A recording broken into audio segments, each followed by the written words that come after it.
வணக்கம். எல்லாரும் எப்படி இருக்கீங்க? நல்லா இருப்பீங்கன்னு நினைக்கிறேன். இந்த வீடியோ பார்த்தீங்கன்னா, நான் வந்து தசரா டைமில் எடுத்ததுங்க. தசரா டைமில் மட்டும்தாங்க பேலஸ்குள்ளே அந்த தங்க சேரை எடுத்து வச்சுருப்பாங்க. மற்ற டைம்லாம் பொதுமக்கள் பார்வைக்கு அனுமதி இல்லை. அந்த சேர்லிங்க விலை மதிப்பில்லாத கற்கள்லாம் பதிச்சிருப்பாங்க.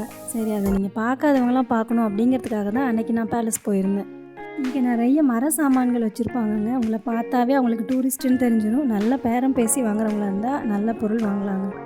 இதை பார்த்தோன்னே எனக்கு மெய்யழகன் படத்தில் இங்கேருந்து தான் நகைப்பெட்டி வாங்கிட்டு போயிருப்பாங்களோ அப்படின்னு தோணுச்சுங்க. உள்ளே நுழையும் போதே பார்த்தா செம்ம கூட்டங்க. எப்போவுமே மைசூரில் இந்த லோக்கலில் இருக்கவங்க இந்த தசரா டைம்லலாம் பேலஸ்குள்ளெல்லாம் போய் பார்க்க மாட்டாங்க. ஈவினிங்கில் பேலஸில் ப்ரோக்ராம் நடக்குங்க, அதை பார்க்குறதுக்கெலாம் வருவாங்க.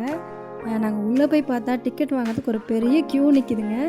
நாங்கள் டிக்கெட் வாங்கி உள்ளே போகிறதுக்கு மட்டுமே 1/2 hour ஆகிடுச்சு. இந்த பேலஸை பார்த்துட்டு அன்றைக்கி ஈவினிங் தான் நான் வந்து ஃப்ளவர் ஷோ போயிருந்தேன். அந்த வீடியோவை நான் போட்டுட்டேன். இது போடுறது கொஞ்சம் லேட் ஆகிடுச்சிங்க. என்னை விட டீட்டெயிலாக இந்த பேலஸை பற்றி யாரும் தமிழ் விளாகர் சொல்லியிருக்க மாட்டாங்க அப்படின்னு நினைக்கிறேன். ஏன்னா நான் மைசூர்லேயே ஒரு 20 வருஷமாக இருக்கேங்க. தாஜ்மஹாலுக்கு அப்புறம் அதிகமாக மக்கள் வந்து விசிட் பண்ணுற இடம் எதுன்னு பார்த்தீங்கன்னா இந்த மைசூர் பேலஸ் தாங்க.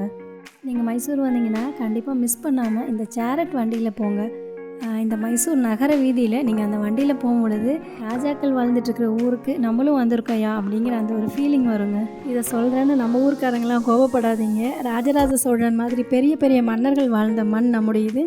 ஆனால் இப்போ யாரும் ஆட்சி செய்யலை இல்லைங்களா, அதனால் சொல்கிறேன்.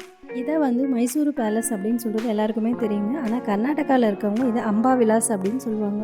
இதில் வந்து 4 கேட் இருக்குது அப்படின்னு நம்ம நினச்சிட்ருக்கோங்க. ஆனால் இதில் 5 கேட் இருக்குது. ஒன்று வந்து கார்ப்பரேஷன் அவங்க மட்டும்தான் யூஸ் பண்ணுவாங்க, மற்றவங்களுக்குலாம் அலோவ் பண்ணுறதில்ல. இந்த கேட்டில் நார்த்து சவுத்தில் இருக்க கேட் மட்டும்தாங்க பொதுமக்கள் பார்வைக்காக ஓப்பன் பண்ணி வச்சுருப்பாங்க. நீங்கள் டூரிஸ்ட்டாக இருந்தீங்கன்னா வேறு சைடு வந்து பார்த்துட்டு பேலஸ் க்ளோஸில் இருக்குது அப்படின்னு நினச்சி போயிடாதீங்க. அங்கே பக்கத்தில் இருக்கவங்கள கேட்டிங்கன்னா அவங்களே சொல்லுவாங்க. பேலஸ்குள்ளே நீங்கள் பார்க்கறதுக்கு டைமிங்ஸ் பார்த்தீங்கன்னா 10 to 5ங்க. இங்கே இந்த பேலஸோட டீட்டெயிலாம் கைடை வச்சு தெரிஞ்சுக்கணும் அப்படின்னு நினச்சிங்கன்னா உள்ளே வந்தீங்கன்னா கைடு இருப்பாங்க, வெளியில் யாரும் இருக்க மாட்டாங்க. இந்த பேலஸை கட்டினது நாலுடை கிருஷ்ணராஜ உடையாருங்க. கன்ஸ்ட்ரக்ஷன் பீரியட் பார்த்திங்கன்னா 1897லேருந்து 1912 வரைக்கும் கட்டியிருக்காங்க. இதோட சீஃப் ஆர்கிடெக்ட் யாருன்னு பார்த்தீங்கன்னா ஹென்றி இர்வின் அப்படிங்கிறவர். இவர் தான் Chennai railway station, high court, Mysore corporation இது எல்லாமே கட்டினவர் இவர் தான். இந்த பேலஸ் மொத்தமாக 72 ஏக்கராங்க. அதில் பேலஸ் பில்டிங் மட்டும் 4 ஏக்கரா. ரெட் கலரில் டூம் மாதிரி தெரியுது இல்லைங்களா, அது வந்து 1936 கட்டியிருக்காங்க.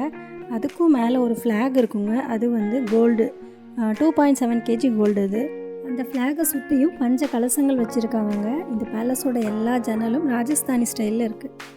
இந்த பேலஸில் ஈவினிங்கில் லைட் ஷோ நடக்கும் இல்லைங்களா, அதில் எவ்வளோ பல்ப் இருக்குதுன்னு தெரியுமா உங்களுக்கு? 97,200 பல்ப்ஸ் இருக்குங்க. இந்த பேலஸை அப்போ கட்டி முடிக்கிறதுக்கு 42 லட்சம் ஆச்சுங்கிறாங்க. இப்போ 420 கோடி இருந்தால் கூட பத்தாது இல்லைங்களா. மைசூரை சுற்றியும் ஒரு 6 பேலஸ் இருக்குங்க. அதனாலேயே இதை ராயல் சிட்டி அப்படின்னு சொல்லுவாங்க. இந்த பேலஸில் 125 அறைகள் இருக்குங்க. தர்பார் மண்டபம் 2 இருக்குது, ஆயுத அறைன்னு தனியாக இருக்குது, நூலகம் இருக்குது, வெள்ளி கதவுகள், லிஃப்ட்டு, வெள்ளி பல்லக்கு, மல்யுத்த மைதானம், பிரத்யேக படுக்கை அறை அப்படின்னு இன்னும் நிறைய இருக்குங்க.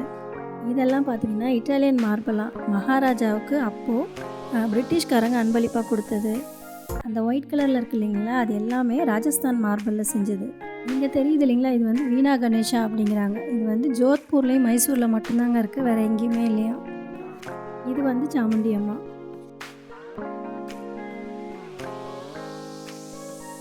இந்த பேலஸ்குள்ளே எவ்வளோ கூட்டம் இருந்தாலும் தெரியாதுங்க, ஏன்னா உள்ளே வந்துட்டிங்கன்னா பெரிய இடம் இல்லைங்களா.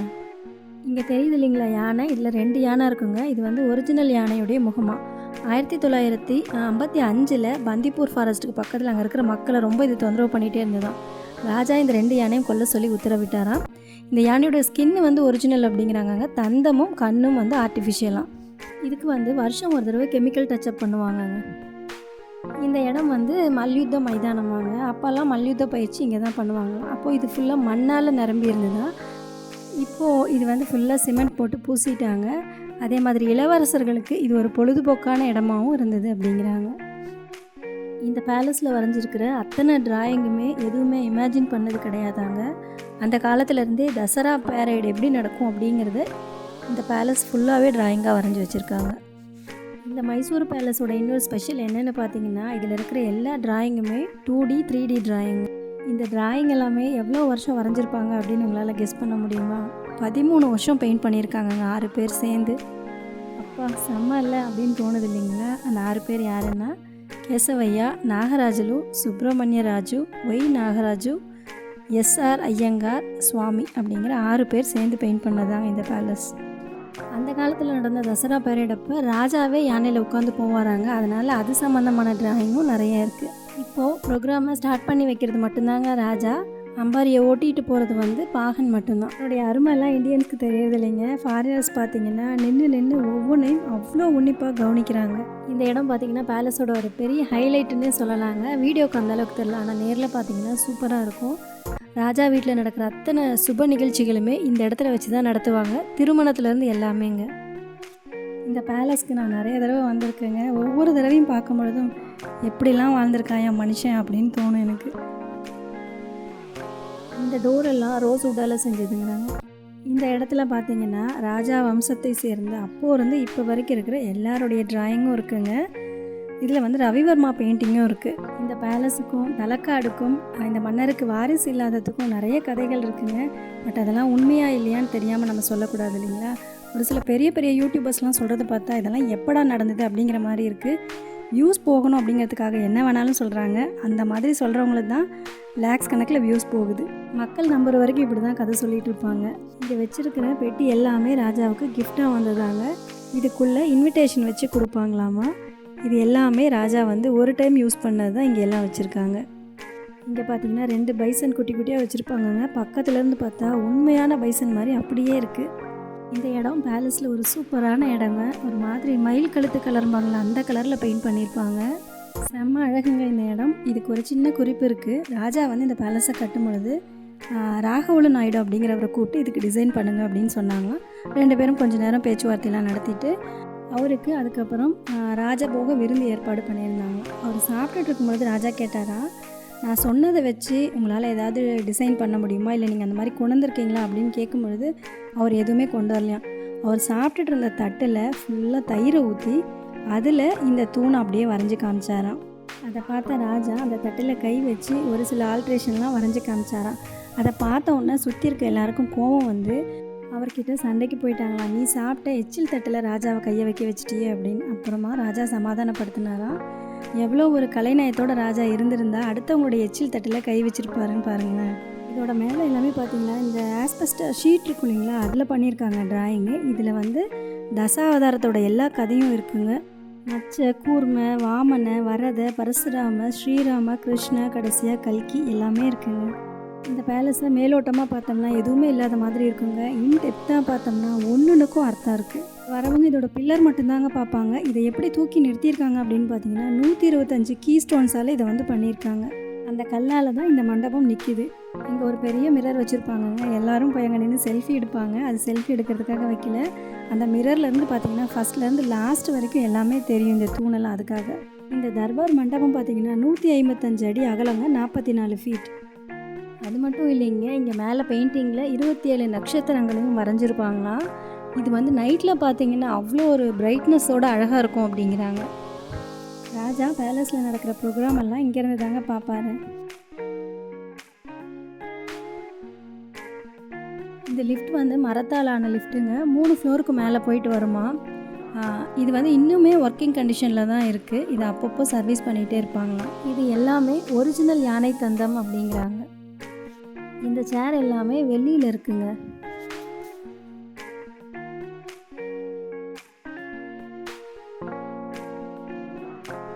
இங்கே பாருங்கள், இந்த பேலஸோட ஹீரோ உட்காந்துருக்காரு.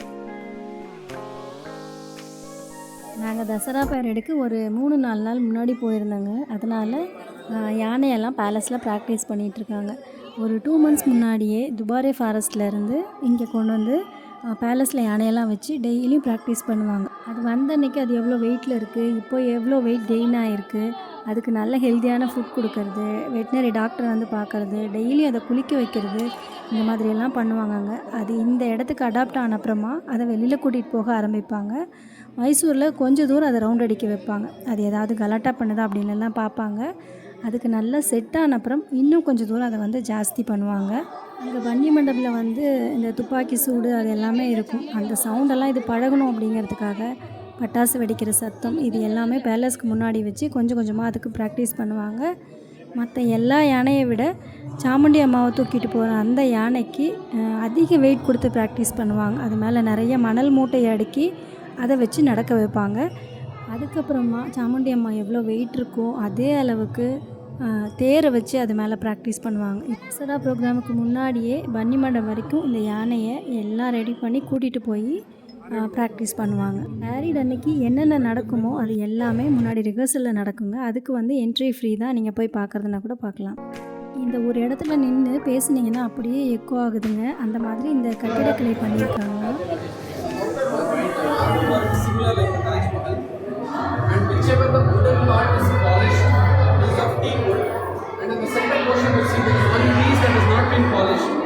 That is because it is not teakwood, it is red sandal. It is more expensive than the normal sandal. So wherever you find the pieces which are not being polished, it is not teakwood, it is red sandal.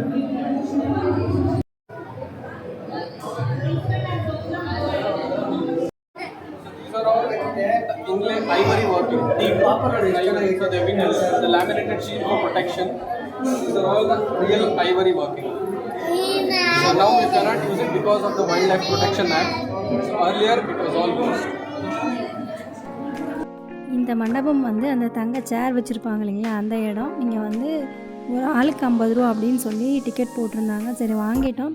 அதுக்கப்புறம் பார்த்தா உள்ளே ஃபோனை வந்து on பண்ணக்கூடாது அப்படின்ட்டாங்க.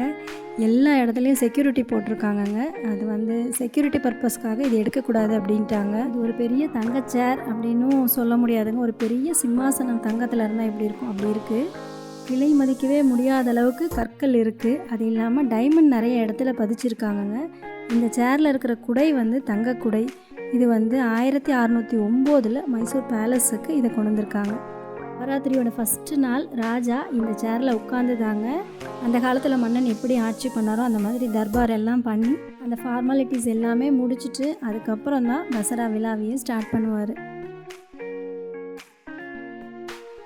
அங்கேருந்து வெளியில் வந்தீங்கன்னா இந்த டோருக்குள்ளே கணபதி இருக்காருங்க. அவரை ஆத்மா விலாச கணபதி அப்படிம்பாங்க. இது வந்து 6 அடி கணபதியாக. காலையிலையும் மாலையிலையும் தவறாமல் இதுக்கு வந்து பூஜை நடக்கும். இது வந்து பொதுமக்கள் பார்க்குறதுக்கு அனுமதி இல்லை. அவ்வளோதாங்க, பேலஸை எல்லாம் பார்த்துட்டு கீழே இறங்கி வரோம்.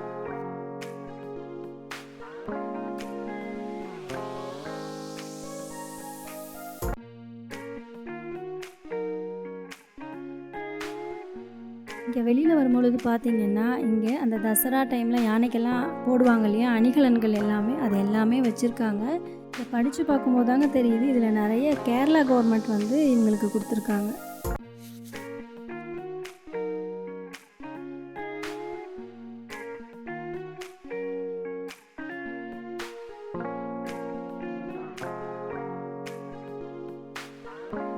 நாங்கள் வெளியில் வரும்பொழுதெல்லாம் பேலஸில் வந்து தசரா ப்ரோக்ராம் ஸ்டார்ட் ஆகிடுச்சுங்க. சரி அதையும் போய் கொஞ்சம் நேரம் பார்க்கலாம் அப்படின்ட்டு கொஞ்சம் நேரம் உட்கார்ந்து வந்துட்டு அப்புறமா அங்கே வந்து கிளம்பணும். இந்த படத்தை எனக்கு பார்க்கும்பொழுது விஸ்வரூபம் படத்தில் கமல் சார் வந்து ஆடுவார் இல்லைங்களா, கிளாசிக்கல் டான்ஸ் உன்னை காணாது, அந்த ஸ்டைலில் இருக்கிற மாதிரி இருந்தது.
ப்ரோக்ராம்லாம் பார்த்துட்டு அங்கேருந்து கிளம்பிட்டேங்க. என்னோட சேர்ந்து நீங்களும் பேலஸை பார்த்து என்ஜாய் பண்ணியிருப்பீங்க அப்படின்னு நினைக்கிறேன்.